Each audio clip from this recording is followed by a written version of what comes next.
देखिए, अभी उपस्थित हम हैं पूजहा परजिरवा, नौतन बेरिया विधानसभा में आता है, जो सबसे प्रचलित मंदिर है। सिद्धपीठ परजिरवा धाम के भी नाम से जाना जाता है।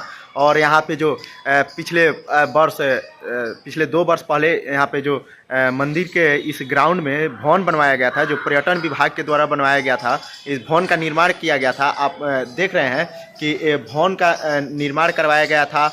और इस भवन यहाँ के माननीय मंत्री थे, यहाँ के जो वर्तमान में विधायक है वो यहाँ के पर्यटन मंत्री थे, उनके द्वारा यहाँ सिद्धपीठ परजिरवा धाम में विवाह भवन बनवाया गया था।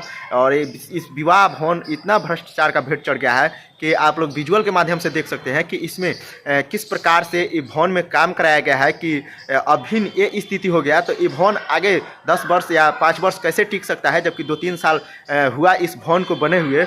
लेकिन यहाँ पे किसी का भी, यहाँ का लोकल जनप्रतिनिधि हो या यहाँ का जो माननीय सांसद हो या माननीय विधायक हो, किसी का ध्यान नहीं है इस भवन पे। और इस भवन का स्थिति आप लोग विजुअल के माध्यम से देख सकते हैं कि कितना जर्जर स्थिति हो गया है। और देखिए, इस भवन का जो ठेकेदार थे या भवन का जो मंत्री थे, उनके द्वारा किसी भी मंदिर परिसर के सदस्य को या मंदिर के पुजारी को या यहाँ पे जो पहले से कुछ समितियाँ चलती है, जो समाज सेवा समिति या पूजा समिति के नाम से भी जाना जाता है, उनको चाबी नहीं सौंपा गया है। और आप विजुअल में देख सकते हैं कि इस विवाह भवन का, चाहे ये भवन बना पर्यटन विभाग के द्वारा, उस भवन का स्थिति बद से भी बदतर हो गया है। और आप लोग देखिए, 3 साल बने हुआ इस भवन को, और इस भवन में जो दीवारें थी, छतें थी, वो फटने लगा है। और इस भवन के अंदर जो व्यवस्था किया गया था, वो समझिए बहुत ही हाई लेवल की व्यवस्था थी,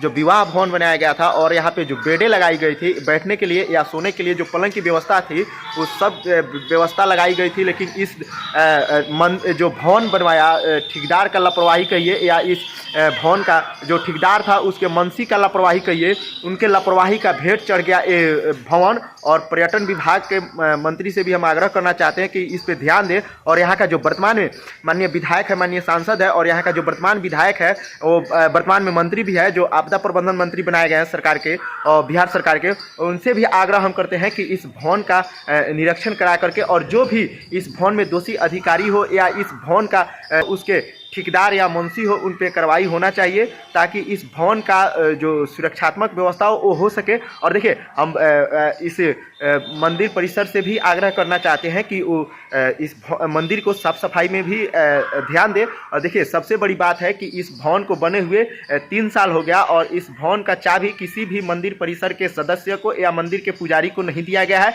जिसके कारण ये भवन है जो बहुत ही जर्जर स्थिति हो गया है। और इसका अंदर का भी विजुअल आप लोग देख रहे होंगे कि कैसा व्यवस्था हो गया है इस भवन का। और देखिए, ना इस उद्घाटन हुआ इसका, ना इसके चाबी सौंपा गया। इस भवन का स्थिति हो गया, अभी तक उद्घाटन नहीं हुआ, और उद्घाटन होने तक ही इसको चाबी सौंपना है, जिसके द्वारा बताया गया था। इस मंदिर परिसर के लोगों के द्वारा हमें बताया गया है कि जो यहाँ का मंत्री है वो बोल रहे हैं कि जिस दिन उद्घाटन होगा उसी दिन आप लोग को इस चाबी सौंपा जाएगा। लेकिन देखिए, इसका स्थिति क्या हो गया है कि आप लोग को हम दिखा रहे हैं विजुअल के माध्यम से। देखिए कि इसका स्थिति क्या हुआ है कि अभी इसका छत फटने लगा, और अभी मात्र महज 3 साल ही बने हुए हुआ और इसका छत फटने लगा। तो बताइए, विकास कैसा हुआ है इस मंदिर परिसर में? जो विवाह भवन बनाया गया था उसका बनावट कैसा हुआ है कि अभी 3 साल नहीं हुआ और उसका छत फटने लगा। और इस यहाँ का सबसे बड़ा भ्रष्टाचारी है यहाँ इस ठेकेदार का मुंशी, जो सबसे बड़ा भ्रष्टाचार का एक केंद्र बना हुआ है वो मुंशी है। और उन्होंने ही ये भ्रष्टाचार किया, जिसके चलते अभिनय भवन का छत फटने लगा और चाबी नहीं सौंपा गया मंदिर परिसर के किसी भी सदस्य को। तो उसका साफ सफाई नहीं हो पा रहा है। और देखिए, सबसे बड़ी बात है कि जो ठेकेदार बनवाया था उसके द्वारा ना इसका निरीक्षण किया गया अभी तक 3 साल में एक बार भी, और ना मुंशी कभी आए हैं, और इसका चाबी भी नहीं सौंपे हैं। तो सबसे आग्रह करते हैं कि आप लोग ज़्यादा से ज़्यादा वीडियो की शेयर कीजिए, ताकि इस भवन पे माननीय लोगों का भी ध्यान आकर्षित हो सके।